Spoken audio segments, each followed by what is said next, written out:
So here we are. It's New Year's Eve. We're leaving 2025 and we're moving on to 2026.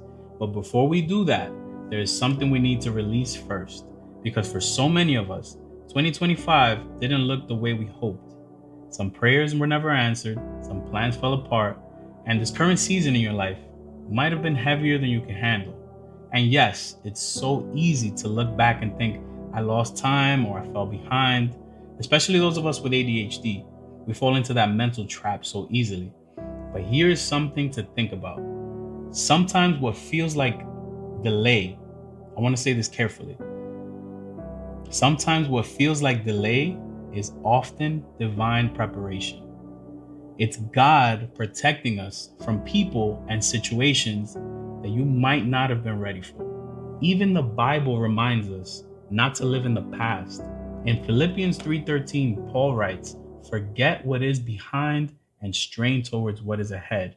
Now, that doesn't mean the past didn't matter. It just means that it already shaped you, because you might feel like everyone else figured something out that you haven't yet.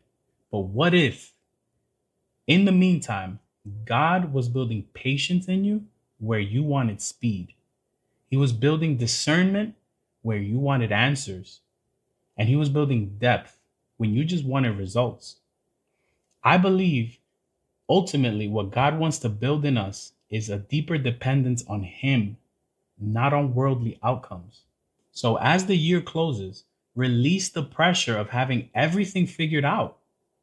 Release that guilt of all those plans you made that didn't pan out for you.